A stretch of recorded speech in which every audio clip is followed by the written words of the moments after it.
Seck nekkati ci xëti yéenekaay yi samedi tey ji ak kàdduy njéggalu yu mu yëkkateeti bi yoon jëmee mu ne ci nijaayam Serigne Ababacar Sy Mansour ci Sidi Lamine Niass Bamba Ndiaye waaye umma islam bi yépp yenn kàddu yi moo nekkit ci yéenekaay bi di la cloche Idrissa Seck yu jàng ca daanaka fa mu wéer wax ja di képp ku yëkkati ñaawteef jëmee ci yow delloo ko yow jëf ju baax aw yiw loolu dina maye ki la dencaloon safaan mujj la safoo teg ca ku def lu baax sa bopp safaan it naka noonu la ñu war suñu digg ak suñu borom mooy di ko jéggalu li ñuy jéggaleet ñi yëkkati safaan jëmee ci ñun yi kàddu Idrissa Seck ne wuute amu ca ni ko téere yu sell yi waxee du ca Tooraat du Injil du alxuraanul karim Idrissa Seck ba tey ci la cloche ne ni ko ku tedd ki sëñ Cheikh Tidiane si daa waxee mooy ñu moytoo doon yëwut ba mu ëpp chrétien ba mu ëpp waaye jullitit ba mu ëpp di lu ñuy tere ànd ak xajoonte gi nu war sunu biir nanu doon jaami yàlla Vox Populi jàpp ne Idrissa Seck teg na wax ja ci weneen wàll yéenekaay bi ne xalifa bu tedd bi ca Touba Mbacké Serigne Mountakha Bassirou Mbacké indi na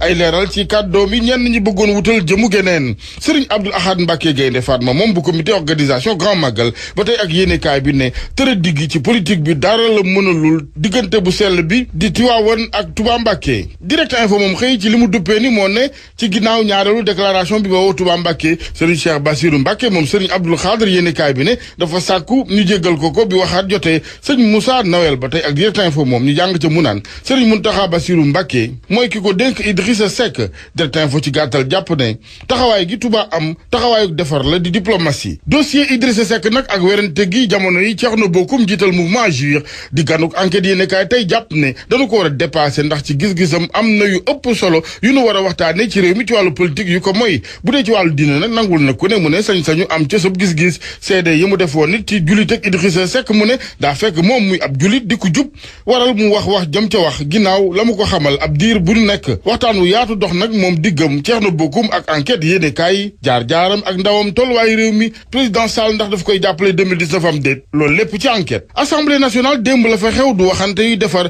kàddu yi Moustapha Niass ci source a di lu koy firndeel ma nga ca naan fii neex naa waxee ci kanamu caméra yi waaye bu doon ci mbedd mi la du ñuy demee loolu di kàddu yu tontu ci yeneen yu Ousmane Sonko mi ŋàññi bu baax accords yi ñeel wàllu gaz ak pétrole ak jëfandikoo gi diggante Sénégal ak Mauritanie source aané opposition bi danoo njort ne président Sall ba muy signé yu accord naata ngoom bu Mauritanie Abdoul Aziz daa teg paaka ca boliga laas ne démb assemblée nationale tàngoon na lool ba président ba Moustapha Niass gedd ab diir daal di ñëwaat Ousmane Sonko di xaacu moom ca naan ka vote sans débat moom jeex na fi enquête ne donte ministre Sidiki Kaba indil na leen di leeral ci ponk yu am solo juróom ci argument ci li waral accord yi werante gi dakkul ku ci mel ni député Mamadou Lamine Diallo ba tey ak yéenekaay bi mu ngi cee xam ne ni tey ni pétrole yi ñuy wax Sénégal la nen nekkul Mauritanie ya ca Mauritanie dégg na les échos it xëyee lamb ju tas jawoon démb ci assemblée nationale ñas naan fa billaahi wallaahi taalaahi wax ji yomb na fii waaye su dee ci mbedd mi du ne demee Toussaint Manga naan ko soo ma dóoree sax du ma fayu ndax sama baay nga sëñ Cheikh Mbacké moom ne Sidiki Kaba ministre israélien la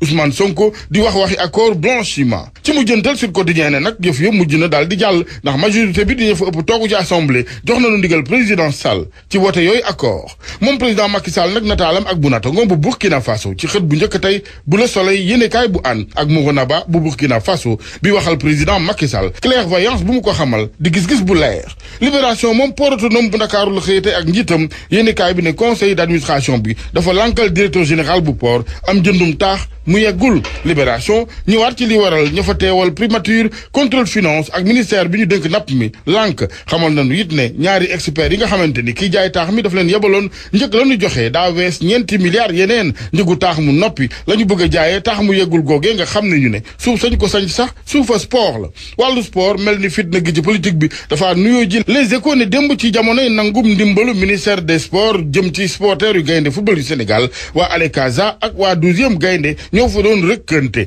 bu xante fu ney saagante ba ci kurpañante lamb ji moom yeggagunu foofee di waaye réeru nuyoo na fa sunu lamb ñëwaat ci li nga xamante ni moom la jàpp ne moo ne ci suufu fippug mbër yi ci kanamu CNG bi yéeni kaay bi ne professeur Raymond Diouf Thierno Ka ak Alioune Sarr daal la mbëri ñoom mënul muñ CNG bi nag ñu ne fukk ak ñetti ministre yi fi jaar yëpp dal di daganal seenaw nekkin waral ñenn ñi njorta baara yëgoo sunu lamb ñëwaat it ci tiitaange gumu ne daan ne ci yenn mbëri tiitaange ci payonte gu CNG bi mën a doxale jëm ci diggam ak ñoom ginnaaw bi ñu leen reconduire ñoom CNG de lutte boobu.